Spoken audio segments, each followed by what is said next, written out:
dar continuidade aqui, então, ao tipo de tórax. Então, nós temos o tórax normal, que é o tórax adulto normal.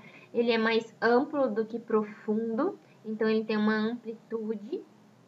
Então, ou seja, o diâmetro lateral é maior do que o diâmetro anteroposterior. Então, você observa que o quê? Que essa região lateral, ela é maior do que qualquer um dos lados, tá? Diferente desse outro tipo de tórax, no caso, o barril ou tonel, que é o tórax em tonel, tem um diâmetro anteroposterior aumentado. Então, essa região, ela é maior do que a região posterior. E aí, nós temos também o tórax cicloescolióticos, as curvaturas anormais da coluna, onde apresenta as curvaturas anormais da coluna. Então, cifose, escoliose, tem o quê? Essa anormalidade da coluna, tá? E aí, nós temos, após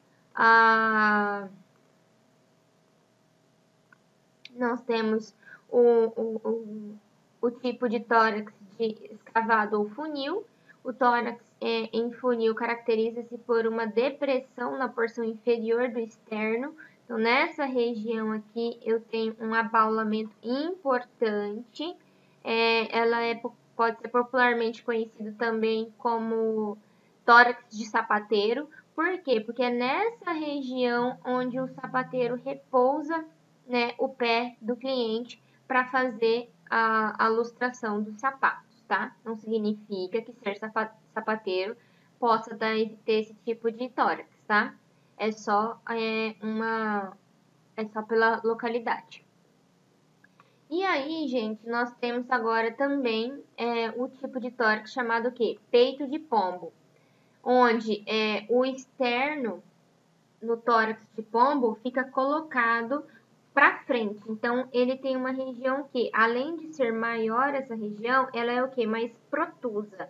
Ela é mais pontiaguda, literalmente, tá? E aí, ainda agora, passando para a inspeção dinâmica, eu tenho, o examinador deve observar a dinâmica respiratória, a movimentação da caixa torácica, que é observada durante a respiração. Então, eu vou separar a minha inspeção dinâmica em 4 partes. Padrão respiratório, né? Então, preciso saber como que esse paciente está respirando, se é tórax, se é abdominal ou se é misto. A respiração torácica ou costal em indivíduos sadios, tanto do sexo feminino quanto do sexo masculino, em pé ou sentado, é mais comum. Na posição dorsal, a respiração diafragmática prevalece em ambos os sexos, com destaque para o movimento da metade superior do abdômen e inferior do tórax, até porque o paciente está o quê? Deitado, né? O emprego da musculatura acessória, as alterações, a simetria e quaisquer movimentos paradoxais devem ser registrados. Referente a esse emprego da musculatura acessória, a gente vai falar já já sobre essa musculatura, a tiragem intercostal, tá? E aí, outra coisa, então, entendi o padrão respiratório, preciso entender o quê? A frequência respiratória. Lembrando que, gente, nessa parte do exame físico, você já fez a anamnese desse paciente, você já coletou sinais vitais desse paciente, então você observa que algumas informações você já tem, né? Exemplo, frequência respiratória. A frequência respiratória do paciente, ela varia entre 12 a 20 de um paciente adulto. As outras frequências, né, foi apresentado para vocês na aula de sinais vitais. Então, se você esqueceu, dá uma olhadinha lá e para esse vídeo e retorna posterior com essas nomenclaturas, porque aqui é importante que você se atente a essas nomenclaturas, tá bom? Ritmo respiratório também foi ensinado para vocês na aula de sinais vitais. Relação entre a inspiração e a expiração, então 1 para 2, uma inspiração para 2 expirações. A movimentação respiratória é observada quanto à sua amplitude ou profundidade de expansão e ritmo pode se alterar, o que torna a respiração superficial ou profunda. É importante falar isso, gente, porque aí entra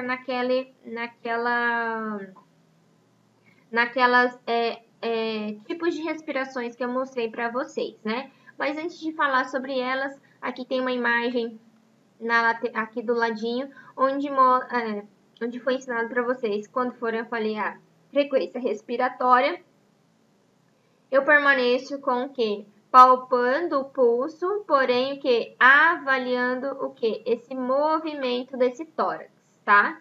Então, só para a gente relembrar essas etapas. E aí, pensando em ritmo respiratório, né, e tudo mais, nós temos alguns tipos de padrões respiratórios que foi ensinado para vocês também. A taquipneia, que é a respiração rápida e superficial. A bradipneia, que é a respiração lenta e superficial. A apneia, né, que é a ausência de movimentos respiratórios. Hiperpneia, também foi ensinado para vocês na aula de sinais vitais, que é a respiração rápida e profunda. As respirações patológicas, respiração de Kussmaul, Cheyne-Stone, Biot também foi ensinado para vocês, né, na aula de sinais vitais. Então, se você esqueceu, dá uma olhadinha na aula e volta para a aula de avaliação torácica, tá? Outro ponto assim. E aí, antes de passar o vídeo para vocês, é importante falar também sobre a tiragem intercostal, porque ela pode ser fisiológica, a tiragem intercostal fisiológica, ela é observável em pessoas magras em região intraaxilar, tá? Então, tem pessoas quando elas têm uma magreza mais acentuada, é possível observar essas tiragens intercostais, tá? Entretanto, quando existe um obstáculo em vias aéreas, dificultando ou impedindo a passagem de ar para um ou ambos os pulmões, ocorre a depressão dos espaços intercostais na parte correspondente aos pulmões afetados. Então, se tem acometimento de um ou de ambos os pulmões, essa região, né, vai ter tiragem intercostal. Então, eu consigo fazer essa avaliação, tá? A localização da obstrução determina a amplitude da área de tiragem, né, intercostal, que pode ser restrita, unilateral ou bilateral. E aí agora tem um videozinho falando um pouco sobre tudo isso que nós discutimos até agora. Outro ponto a se analisar na mecânica ventilatória é o nível de esforço do paciente, e isso será avaliado através da musculatura acessória, que, caso você não lembre, é formado principalmente pelos músculos esternocleidomastoideus e escalenos na inspiração, e os intercostais internos e abdominais na expiração. Mas desses, o que você realmente vai acabar analisando são os da inspiração, ou seja, o esternocleido e os escalenos, pois o paciente em uso de musculatura acessória estará provavelmente dispneico, com uma maior demanda de ar, e por isso a tentativa de distender ainda mais o tórax na expiração. E só para adicionar, nessa situação de dispneia, o paciente pode apresentar uma estratégia chamada ponto de ancoragem, em que o paciente se apoia sentado na borda do leito, apoiando nas mãos e inclinando para frente.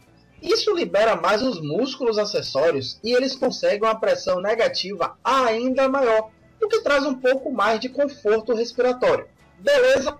Agora vamos falar da tiragem, que você pode nem saber o que é ou pode ter dificuldade de entender. Quando realizamos a expansão pulmonar, lembre que além da descida do diafragma, ocorre o levantamento dos arcos costais pelos músculos intercostais externos, em um movimento de alça de balde.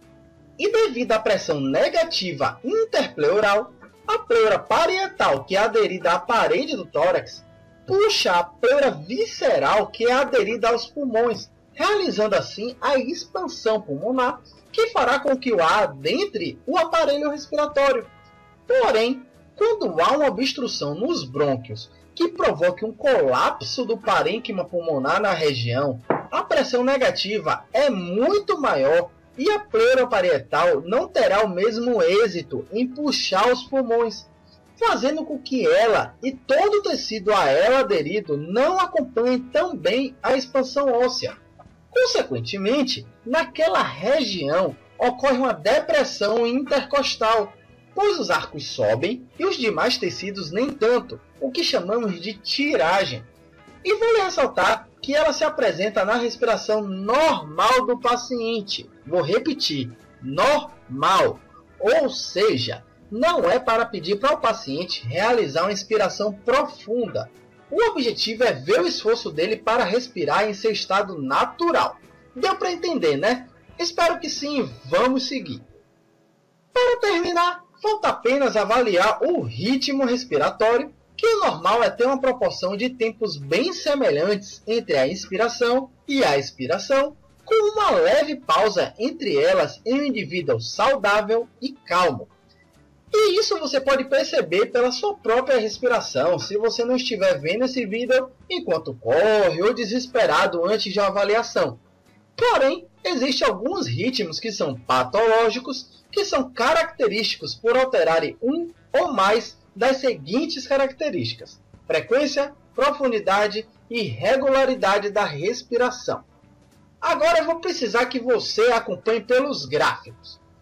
E como você pode ver no gráfico do ritmo normal, temos um tempo de expiração semelhante ao de expiração, uma amplitude de onda, que é o que define a profundidade da respiração regular, e ondas equidistantes sem grandes pausas. Agora, com base nisso, vamos analisar os demais ritmos, começando pelas bradipneia e taquipneia. Verifique que na bradipneia temos a respiração mais profunda e com pausas maiores. Algo assim, ó.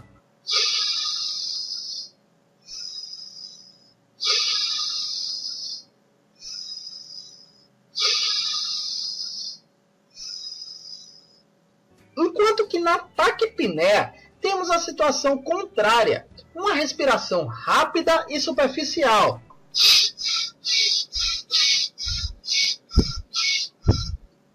Já a respiração suspirosa mantém as características da respiração normal, porém em alguns momentos ocorre uma respiração mais profunda.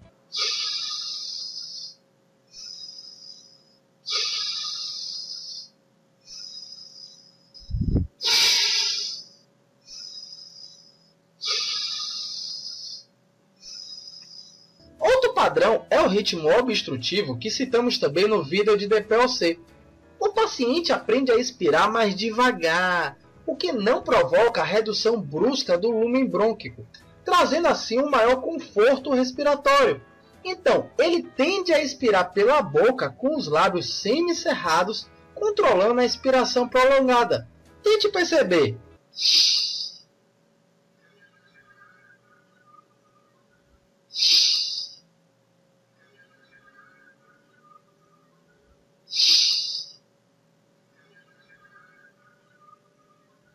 Agora vamos à respiração de Cheyne-Stokes. Nela ocorre um aumento gradativo da profundidade até um certo limite e depois se segue com um período de apneia. Vou tentar imitar. Seria algo assim.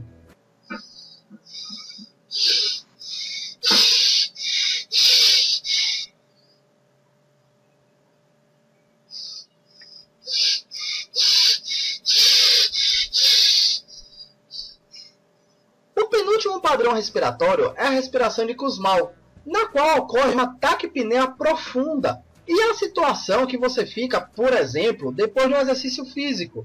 Essa é uma respiração muito comum na resposta a uma acidose metabólica, pois o corpo tende a equilibrar a acidose colocando o dióxido de carbono para fora. Então o paciente respira mais ou menos assim.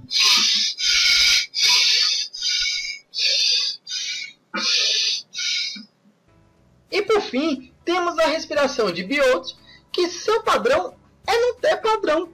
E o motivo é simples. A respiração de Biot é característica em pacientes que tiveram alguma lesão no controle do centro respiratório no bulbo. Então não há mais quem dite a regularidade. Então pode ser algo mais ou menos assim.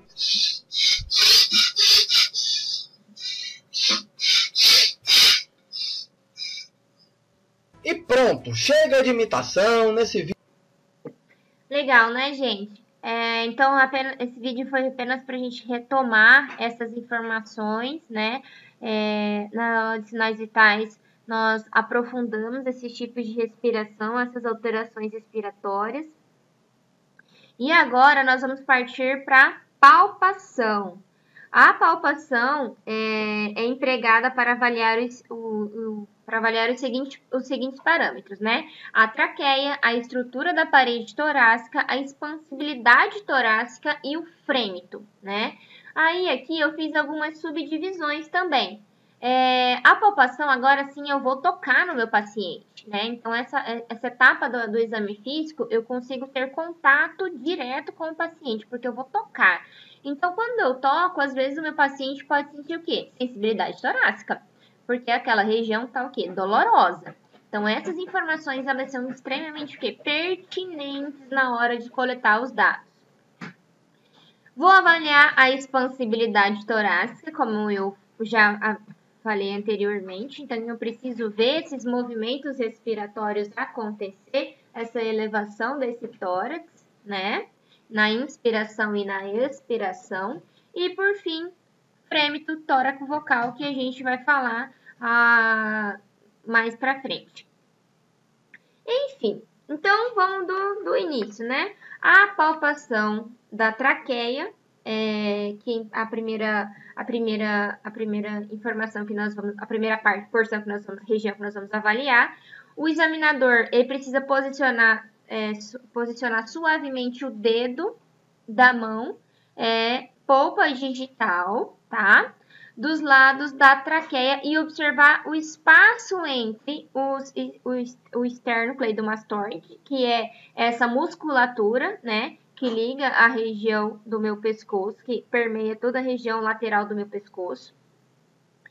Os espaços devem ser simétricos em ambos os lados. A traqueia é suavemente deslocada em um lado para o outro ao longo de toda a sua extensão, enquanto o examinador, por meio da palpação, pesquisa massas, crepitações ou desvio da linha média. Então, se vocês observarem aqui na foto, eu tenho o quê? Uma pressão, eu repousei o meu dedo na lateral da traqueia, a traqueia ela tá aqui, nessa região, e na lateral eu vou posicionar o meu quê? O meu indicador, polpa digital, uma pequena pressão.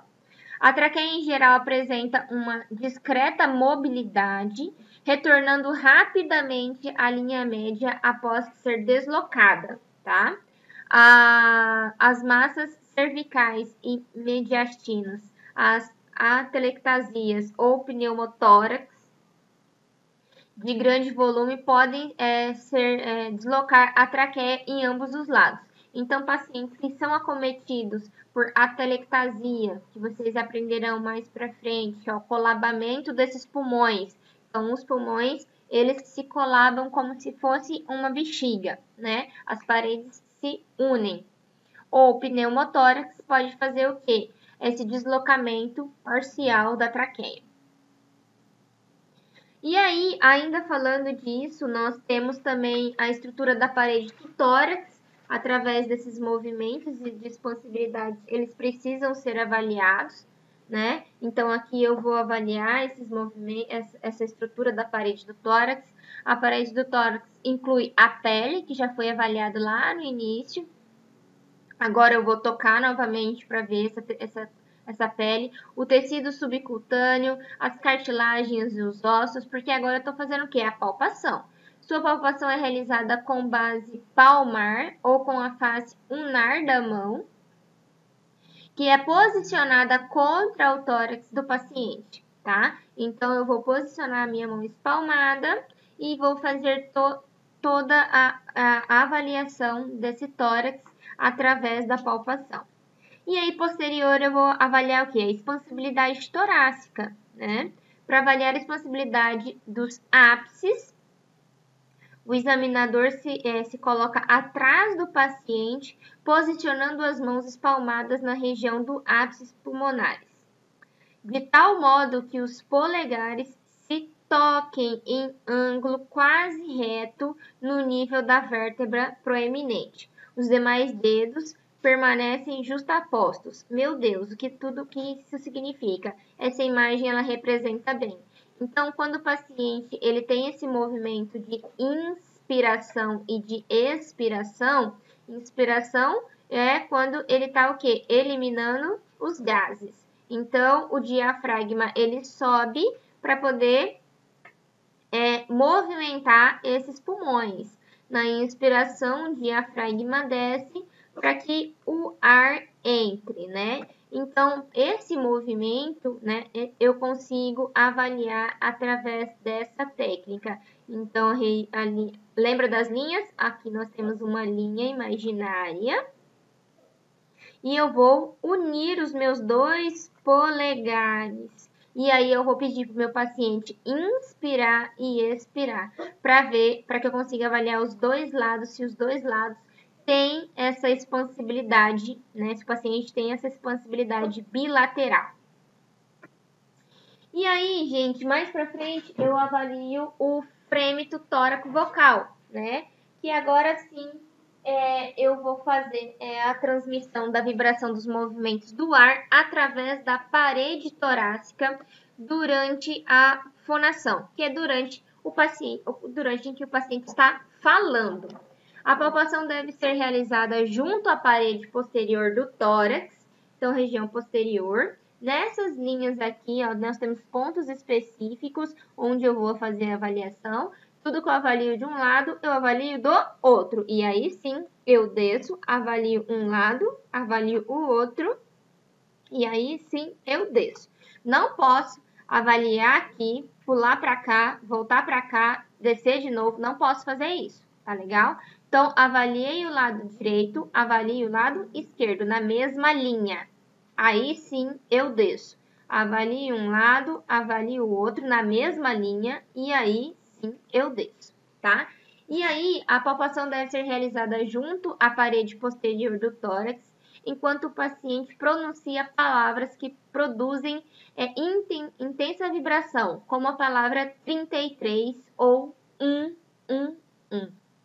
As vibrações são transmitidas da laringe através das vias aéreas e podem ser palpadas na região da parede torácica. Palpadas. Então, por isso que eu deixo a minha mão espalmada, né, em cada um desses pontos e peço para que o paciente reproduza, né, essa palavra 33 ou 1. E aí eu vou sentir essa vibração na minha mão, tá? E aí, tudo que eu faço, né, na parte posterior, eu faço também na região anterior. Então, aqui, mais uma vez, eu também faço de um lado, faço do outro e desço. E vou pedindo para o meu paciente repetir a palavra 33. Fala 33, fala 33. Avalio um lado, avalio o outro e desço. Avalio um lado e avalio o outro. Aqui nós temos outra imagem representando também, e aí nós temos alguns achados anormais desses frêmitos. Então, o frêmito ele pode estar diminuído, ocorre quando algo impede a transmissão de vibração, por exemplo, a paciente com os brônquios obstruídos, derrame ou espaçamento pleural, pneumotórax, que é quando o paciente tem os pulmões obstruídos, né? E enfisema pulmonar. Então, essas anomalias podem fazer com que o frêmito, essa vibração, quando o paciente pronuncia a palavra 33, seja o quê? Bem menor do que o habitual. Nós temos também o quê? O frêmito aumentado ocorre devido a uma condensação ou consolidação do tecido pulmonar, por exemplo, na pneumonia lombar. Nós temos também que a crepitação é uma sensação grosseira, palpável sobre a superfície da pele. Ocorre no enfisema também, subcutâneo, quando o ar escapa do pulmão e preenche o tecido subcutâneo. Isso significa que tem vazamento de ar, escape de ar desses pulmões. vamos aqui ver mais um pedacinho de outro vídeo que explica tudo isso. Exercício de hipersensibilidade. Já a expansibilidade vai avaliar dois pontos importantes: a amplitude e principalmente a simetria dessa expansão. Para isso, você irá precisar utilizar as duas mãos em duas manobras simples e com os mesmos objetivos. Com os vídeos que recebi ajuda de meus amigos Gabriel Arapong e Vinícius Jesus nesse caso em específico, vai ficar muito mais fácil de você entender. Primeiro, se posicione posteriormente ao paciente e envolva com suas mãos as bases pulmonares. É fundamental que você realize uma prega cutânea de cada lado, com tracionamento das mãos medialmente, como você está vendo no vídeo. Solicite que o paciente realize uma expiração profunda, e isso irá permitir que você avalie a expansão laterolateral, pelo quanto as pregas se desfazem, e consequentemente, se houver diferença de expansibilidade, se tornará facilmente perceptível para você. E só um aviso, não é para colocar força contra a expansão, apenas forme pregas frouxas e deixe que suas mãos sigam o movimento. Ou seja, resumindo bem simples, faz a prega, pede o paciente para expirar profundamente e aí analisa o quanto as pregas se desfazem, beleza? Outro local a se avaliar são os ápices pulmonares. Posicione suas mãos espalmadas envolvendo o trapézio e a clavícula do paciente, de forma a permitir que seus polegares se encontrem exatamente na linha vertebral, ou seja, como está vendo no vídeo e como eu falei também no vídeo anterior. O distanciamento dos seus dedos, que será agora a referência para você avaliar a expansão apical. E assim, com essas duas manobras, você poderá identificar uma simetria e anotar qual lado se estende menos no seu registro. Para terminar a palpação, falta apenas o frêmito tóraco-vocal. O nome é bonito, a avaliação é importante, e por isso eu vou tentar explicar como acontece para você não se atrapalhar quando for associar com alguma patologia. O que acaba sendo mais comum, pois a maioria das pessoas apenas decoram que na consolidação, por exemplo, está aumentado e que no derrame está diminuído, ou então ausente. Então, acompanhe o raciocínio e vou precisar um pouco do seu conhecimento de física, que deve estar nos confins de seu cérebro em algum lugar. O som é uma onda mecânica, logo, ela precisa de um meio para se propagar. Não se propagando no vácuo, por isso, e se propagando muito melhor nos líquidos, que transmitem melhor a vibração do que no ar. Espero que esteja lembrando um pouquinho disso que você estudou no ensino médio. Então, sendo assim, imaginando uma onda sonora que se propague pelos brônquios e chegue à periferia alveolar, essa onda sonora irá promover a vibração da pleura visceral, que está praticamente aderida à pleura parietal, que esta está aderida à parede torácica. E, consequentemente, a vibração será transmitida e poderá chegar à sua mão se ela estiver em contato com o tórax. E o que significa frêmito? Vibração perceptível pelo tato. E se essa onda sonora for produzida pela voz do paciente, que se transmite pelo tórax, como eu falei agora, e produz essa vibração tátil, temos o que chamamos de frêmito tóraco-vocal. Ou seja, uma vibração perceptível pelo tato, que é produzida pela voz e transmitida pelo tórax. Deu para entender, né? E você não acha que eu dei essa volta só para poder explicar a etiologia do nome, né? Como eu disse, a onda sonora se propaga melhor no líquido. Logo, se o paciente tiver uma pneumonia lobar, o líquido presente dentro dos alvéolos irá aumentar a sua percepção de vibração no local. E se houver um derrame pleural que afasta as pleuras, haverá uma redução ou uma total abolição da vibração que você irá sentir, ou não sentir no caso. E por isso sim eu dei essa volta, para o caso de você esquecer como estará o frêmito em determinada patologia e você precisar raciocinar para poder saber o que está acontecendo, beleza? Então vamos agora, com a base teórica, entender a técnica da avaliação do frêmito tóraco-vocal. Divide-se em 4 regiões, como você pode ver na foto do tórax, e você irá precisar comparar simetricamente o frêmito em cada uma. Para isso, você irá pedir que o paciente repita palavras, normalmente que tem muitas consoantes, para provocar uma maior vibração. Ficou padronizado o uso do 33, que produz essa vibração do trim-trim, 33. Enquanto que você pesquisa com uma mão de cada vez, ou bilateralmente, simultaneamente com as duas mãos, a percepção vibratória. Acompanhe pelo vídeo, é o que fica mais fácil de você entender. Você, com a prática, vai acabar descobrindo como você percebe melhor as diferenças, se é com a mão só, olhando uma de cada vez, ou com as duas. Apenas tem uma dica. Utilize os ossos da base dos dedos para ter uma melhor percepção, ou então a parte lateral da sua mão. O importante é você botar alguma região que tenha uma parte óssea evidente para que facilite a transmissão da vibração e a sua sensação assim. Beleza? E além disso, você também pode pesquisar na face anterior, como você está vendo no vídeo. Pronto! Legal, gente. Então, vamos continuar. Agora, nós vamos partir para percussão de fato. A percussão é uma técnica de avaliação da produção de sons pelo contato da mão, né? Então, ainda assim, estamos tocando no paciente. Agora sim, com o contato, a produção de sons pelo contato da mão com a parede torácica. Nos espaços intercostais, que agora a gente já relembrou os espaços intercostais entre costelas. Então, eu não vou fazer em cima de proeminência óssea, e sim entre esses intervalos das costelas. Esse procedimento ajuda a determinar se os tecidos estão cheios de ar, líquido ou se são sólidos.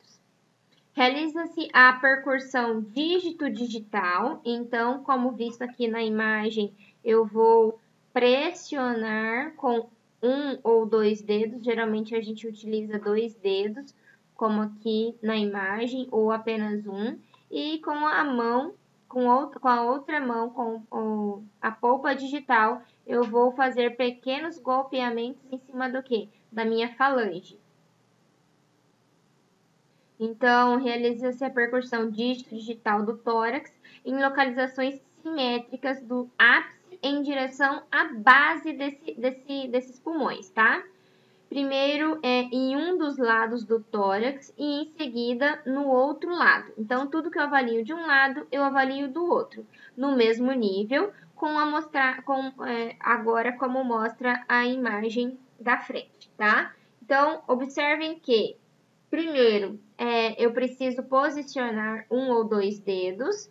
Com a outra mão, eu vou literalmente, vocês olharem aqui na imagem, eu tenho que uma rotação que fala para a gente desmunhecar ali mesmo.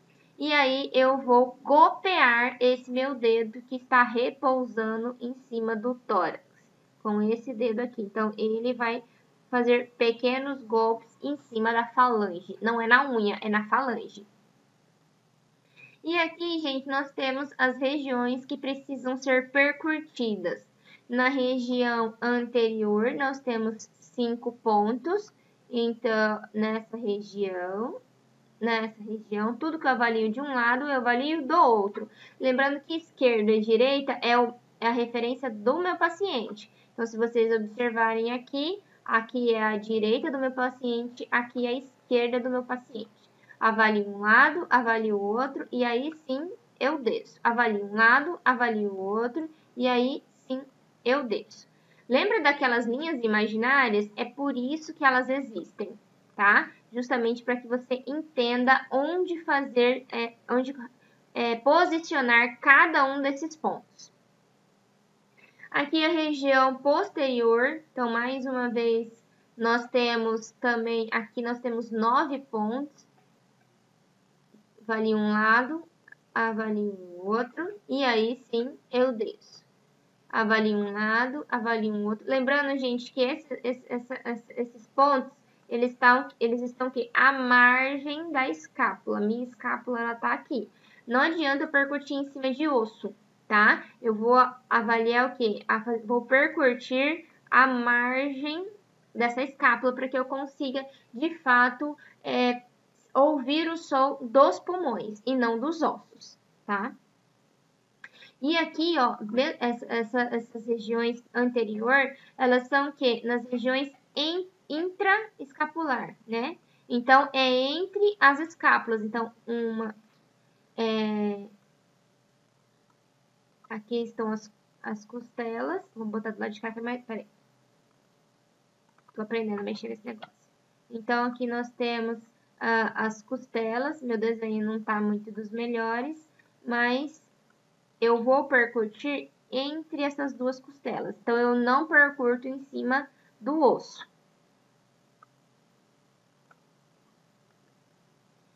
E aí, nós temos alguns sons da percussão, né? Então, esses golpeamentos, eles geram alguns sons.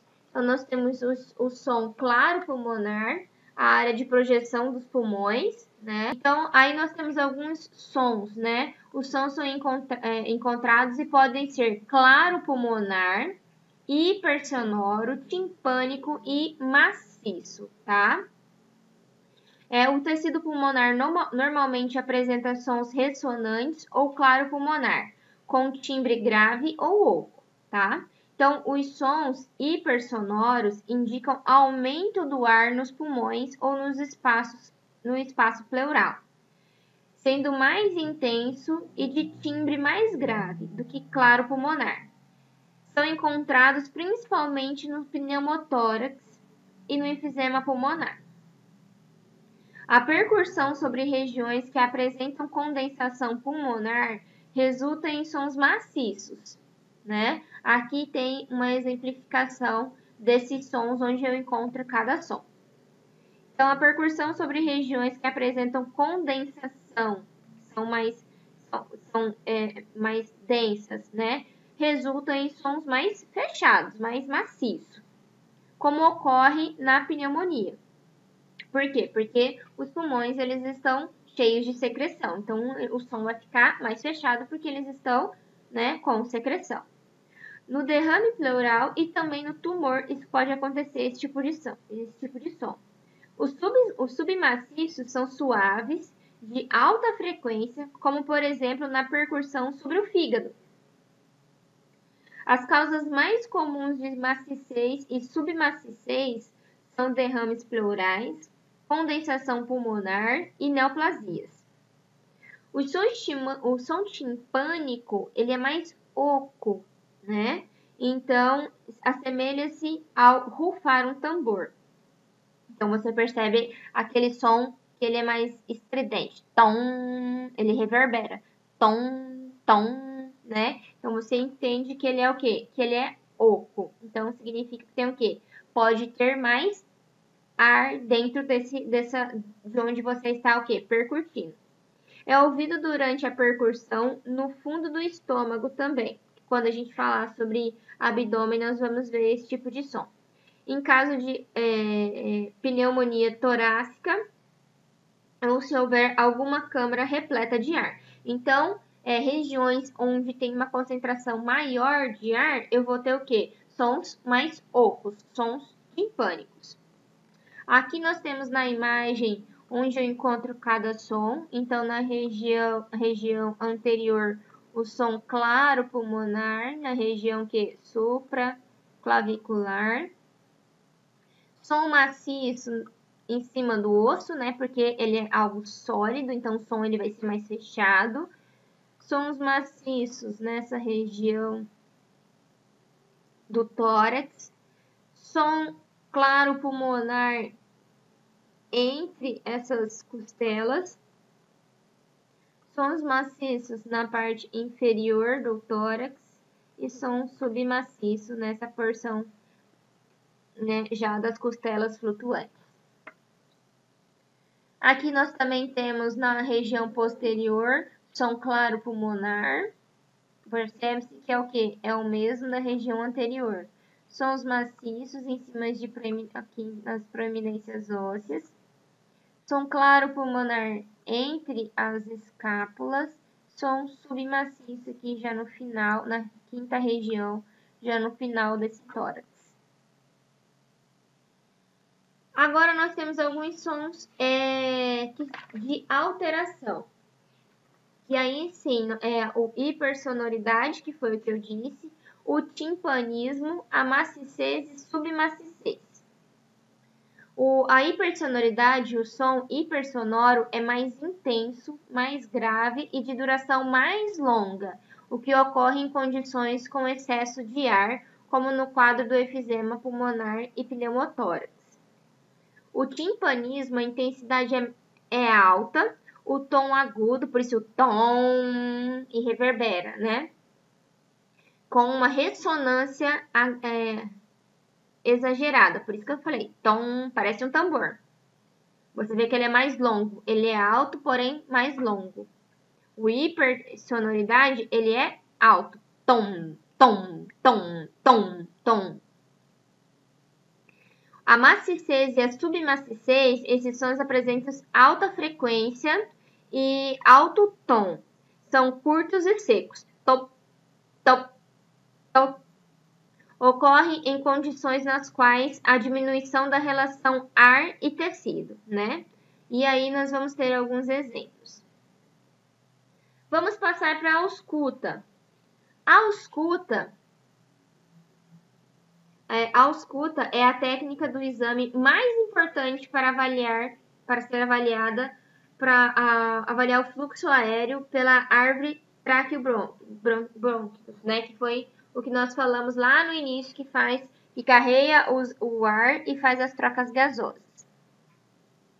Consiste em ouvir os ruídos torácicos com o diafragma do estetoscópio durante todo o ciclo respiratório, que significa durante a inspiração e a expiração.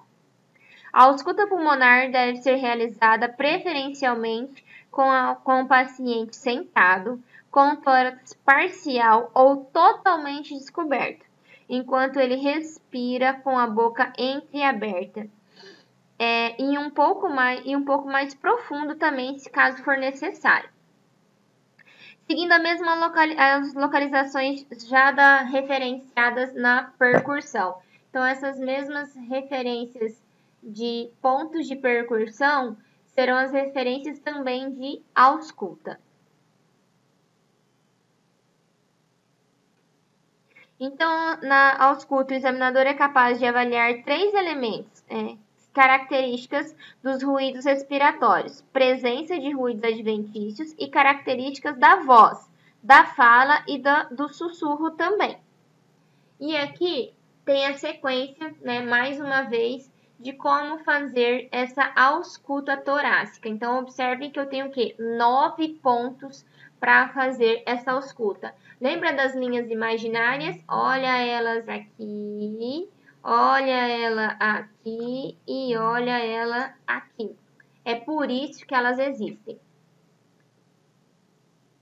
E aí, nós temos alguns tipos de sons normais que eu vou conseguir, que são habituais, são fisiológicos, que eu consigo ouvir através da ausculta com o meu estetoscópio. Os sons respiratórios normais resultam da transmissão de vibração produzida pela movimentação do ar nas vias respiratórias. E aí nós temos o som braquial. Ele é auscultado nas áreas de projeção da traqueia, isto é, fenda glótica, e também na região supraesternal. Esses sons são mais intensos, agudos e têm qualidade pouco sonora. Então, significa que eu ouço o som é o quê? Mais distante. E aí, nós temos também a respiração brônquica, né? Ou som brônquico, que ausculta na região de projeção dos brônquicos de maior calibre, né? Então, lá nos brônquicos, mais próximo aos brônquicos, eu tenho essa característica de respiração. Então, eu tenho essa característica de som. Então, ele está mais próximo de quem? Dos brônquicos, né? De preferência de maior calibre, porque aí ele produz um som maior, mais alto, que é audível ao estetoscópio. De preferência, gente, próximo do externo, que eu consigo ter esse tipo de som. Tem timbre agudo, intenso e oco. Quando que eu consigo ouvir? Na fase expiratória, ele é mais forte e prolongado. Então, é nessa hora na fase de expiração que eu consigo ter a nitidez desse tipo de som. E aí eu tenho posterior mais um tipo de som que é o murmúrio vesicular.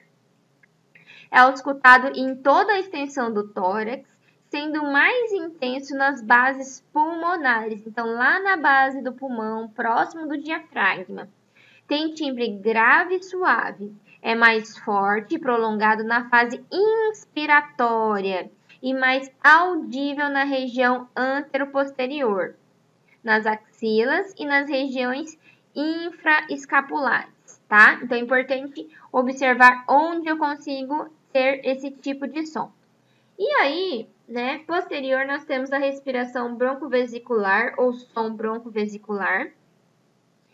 Aqui nós temos um tipo de som, né, de característica da respiração brônquica, como a do murmúrio vesicular. Então, ele é muito semelhante, mas tem algumas características. Porém, ele é escutado em condições normais, no primeiro e no segundo espaço intercostal. Olha onde eu vou ouvir. Primeiro e segundo espaço intercostal no tórax, anterior, na frente.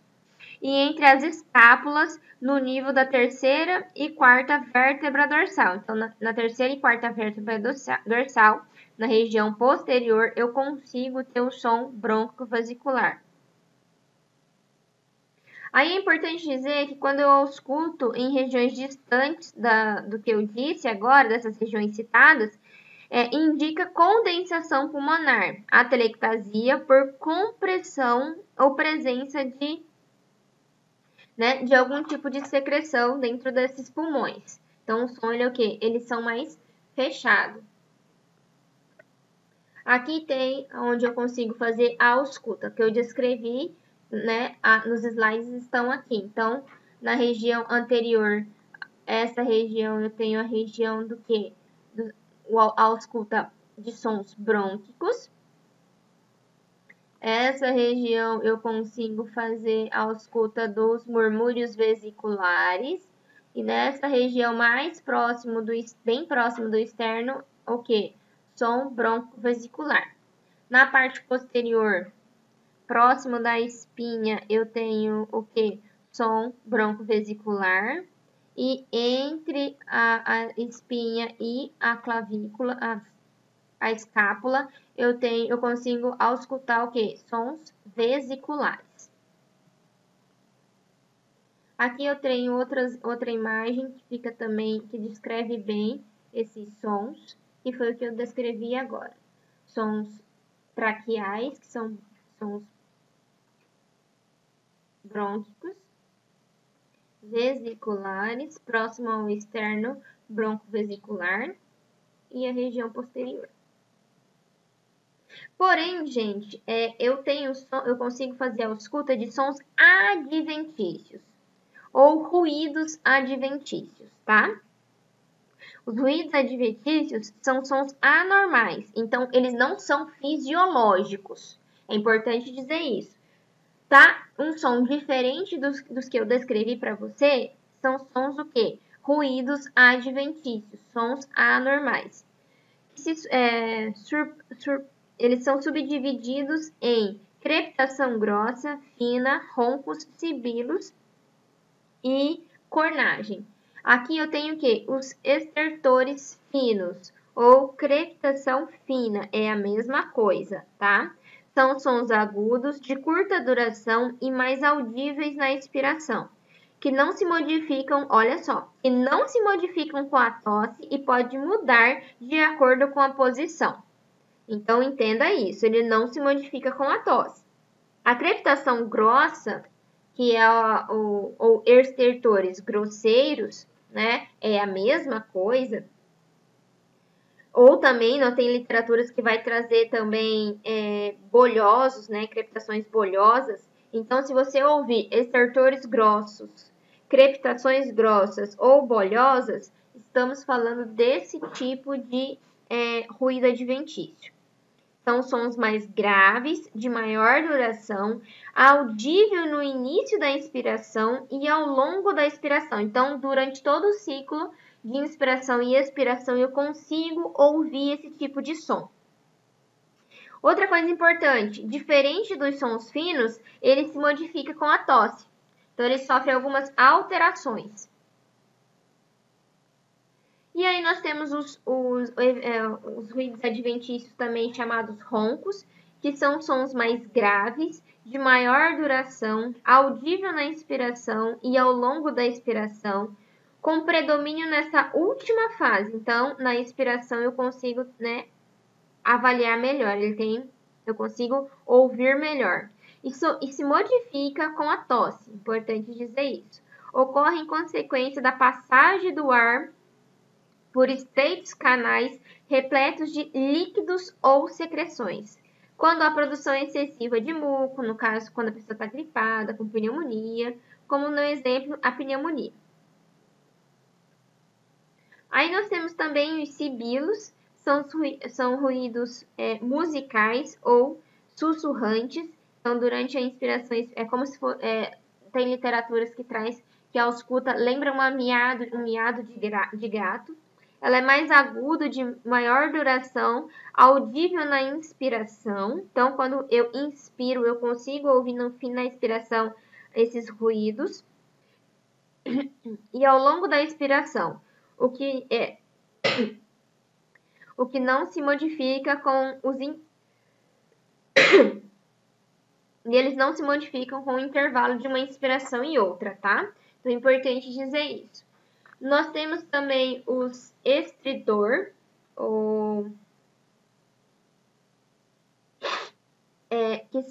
que é um ruído inspiratório produzido pela obstrução da laringe ou da traqueia. Pode ser provocado por difteria, laringite aguda, câncer de laringe e estenose traqueal. A atropleural também, ou inflamação pleural, ela ocorre com frequência, associada à pleura, pneumonia e infarto pleural. O átrio é descrito como um ruído semelhante a um estalo ou um roçar, quando eu esfrego uma mão na outra, eu esfrego minha mão na minha roupa, então é um roçar. E esse roçar entre dois pedaços de couro. Então, é como se eu pegasse dois couros e esfregasse um no outro. Então, isso eu tenho esse som mais alto, porém grosseiro e fechado. É mais intenso na inspiração, mas também pode ser percebido na expiração, sobre a área da inflamação, tá? Então, nessa porção do pulmão, onde eu tenho esse tipo de inflamação, eu tenho esse som mais evidente. E aí, gente, nós temos os sons vocais transmitidos, que são a ausculta vocal. Ausculta-se a voz falada e a voz cochichada. Nós falamos isso lá nos frêmitos, aqui eu preciso fazer a ausculta. O paciente fala 33, enquanto o examinador percorre o tórax com o estetoscópio, comparando regiões homólogas. Então, regiões, tudo que eu avalio de um lado, eu avalio do outro na mesma linha. Por isso que vocês aprenderam as linhas imaginárias lá no início. Os sons produzidos pela voz e ouvidos da parede torácica constituem o que se chama de ressonância vocal. Em condições normais, a ressonância vocal constitui-se de sons incorporáveis, isto é, não se constituem de sílabas que formam as palavras. Então, aqui nós temos o som broncofonia e a egofonia. E aí, antes de falar sobre eles, é importante falar que a ausculta dos sons da fala, essa ressonância focal, é feita por meio da voz falada, ou cochichada, que foi o que eu disse. Em geral, esse som ele revela sons mais abafados e indistintos. O som quase sempre é mais alto na região média do tórax, sobre grandes vias aéreas, e diminui na direção da periferia. Então, quanto mais distantes dessa via aérea superior, mais difícil é ouvir esse som da minha voz.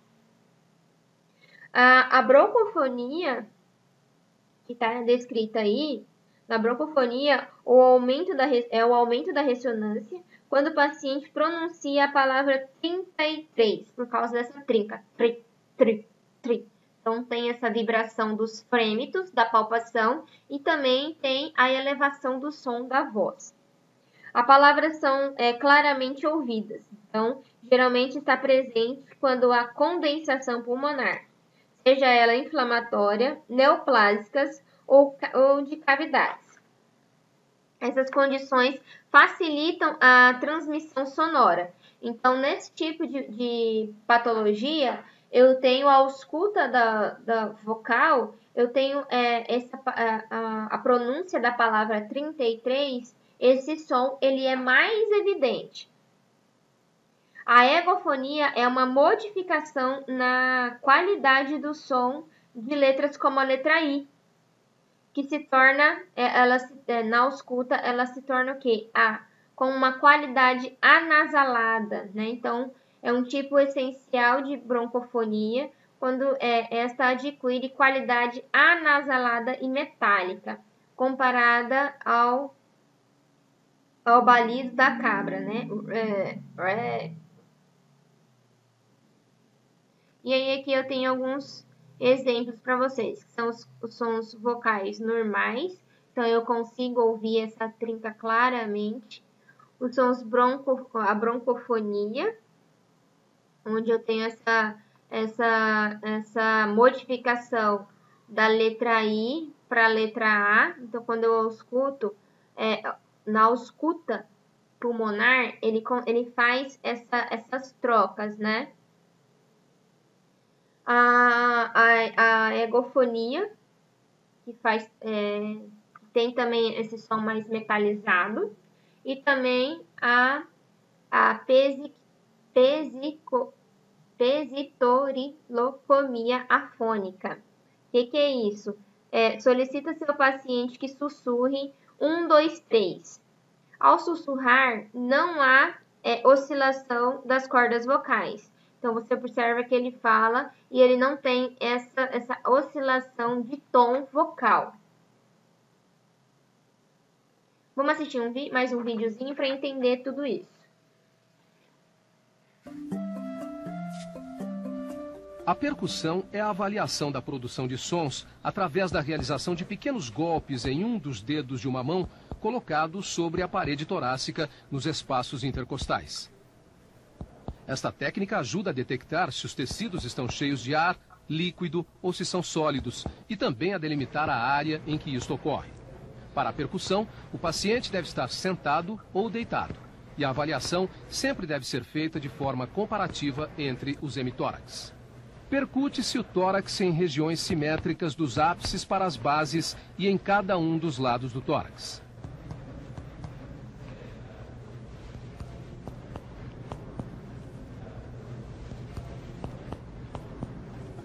Os sons encontrados na percussão pulmonar são claro pulmonar, hipersonoro, submaciço, maciço e timpânico.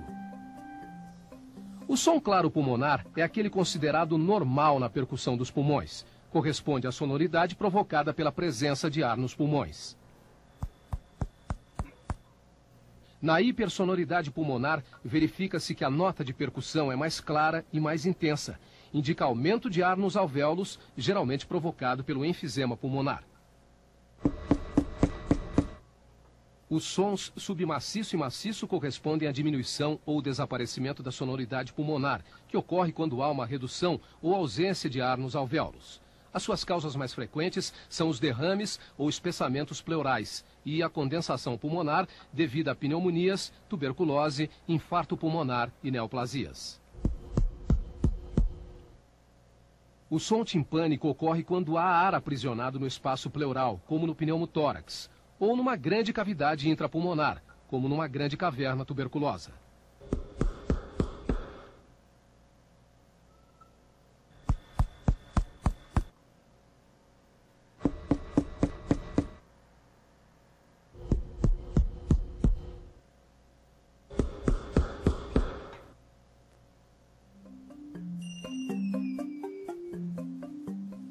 A ausculta é o exame mais importante para avaliar o fluxo aéreo pela árvore brônquica. Consiste em ouvir os ruídos torácicos com um estetoscópio durante todo o ciclo respiratório. A ausculta pulmonar deve ser realizada enquanto o paciente respira com a boca entreaberta, em regiões simétricas dos dois hemitórax, dos ápices para as bases.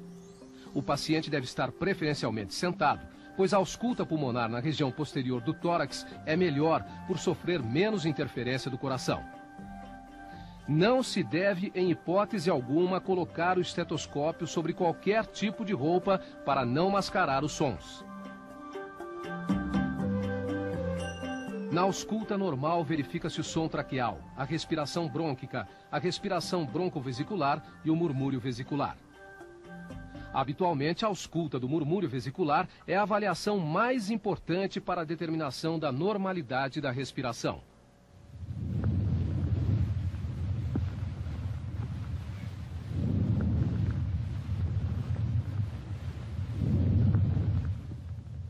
Murmúrio vesicular é o nome dado aos ruídos respiratórios. É auscultado em toda a parede do tórax, porém não é homogêneo, sendo mais forte na região antero-superior, nas axilas e regiões infraescapulares. A diminuição do murmúrio vesicular está associada a condições patológicas diversas, como pneumotórax, hidrotórax, espessamento pleural, enfisema, obstrução das vias aéreas superiores ou oclusão de brônquios e bronquíolos. Os ruídos adventícios são os sons anormais encontrados em pacientes com alterações respiratórias. Dentre os sons anormais, os mais importantes são os estertores, que são descontínuos, e os roncos e sibilos, que são contínuos. Os estertores são ruídos intermitentes, breves, audíveis na inspiração e na expiração, que se superpõem aos sons respiratórios normais. Estão presentes quando há líquidos nos alvéolos. O som dos estertores é semelhante àquele que se ouve ao atritar uma mecha de cabelos entre os dedos próximo ao ouvido ou ao abrir e fechar um fecho de velcro. Existem estertores finos e grossos. Os estertores finos são claros no final da inspiração, não se alteram com a tosse, modificam-se ou desaparecem dependendo da posição do paciente e predominam nas bases dos pulmões. Os estertores finos ocorrem nas pneumonias e congestões pulmonares.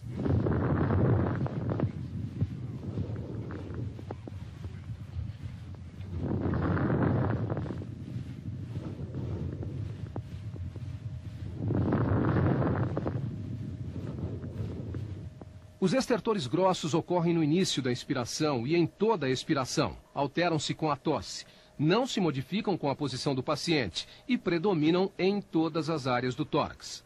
Os estertores grossos indicam secreção viscosa e espessa, encontrada sobretudo em pacientes com bronquite crônica e bronquiectasias.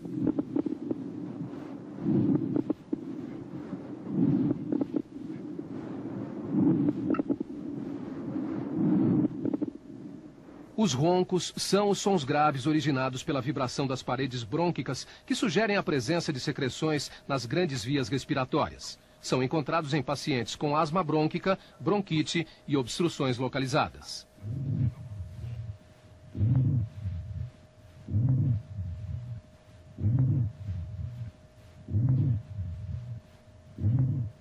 Os sibilos são sons agudos de alta frequência, múltiplos e disseminados por todo o tórax, que sugerem um estreitamento das vias respiratórias e aparecem na inspiração e na expiração.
A simples inspeção do tórax do paciente, a sua posição no leito, a presença de cianose nas extremidades, a sua expressão facial denota um desconforto ventilatório que o mesmo possa estar sentindo.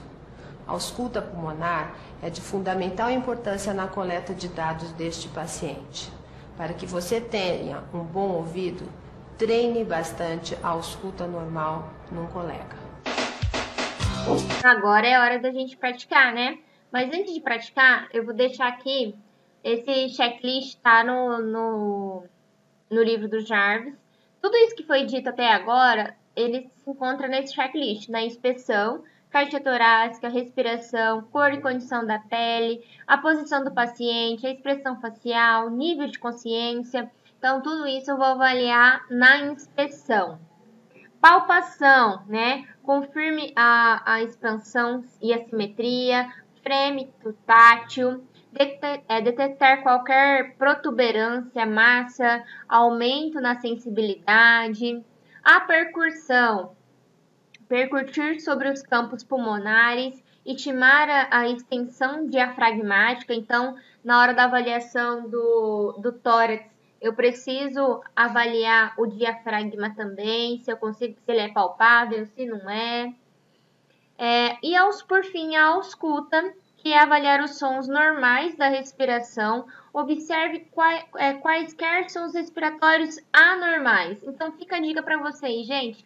Treinem em você, treinem no colega, treinem em um familiar, para que você conheça esses sons normais. Por quê? Porque a partir do momento que você consegue reconhecer esses sons normais, fica fácil saber quando ele é um som adventício, um som anormal, tá? Então, primeiro, entenda o que são os sons normais da ausculta e a partir disso, né, é muito mais fácil identificar um som quando ele tem algum tipo de anormalidade.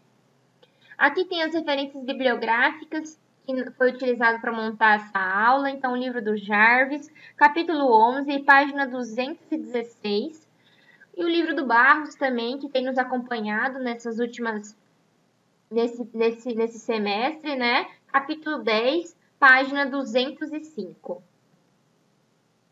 Bom, fico por aqui. Muito obrigada. Obrigada por estar comigo até agora. Desculpe os erros de gravação e vamos com tudo.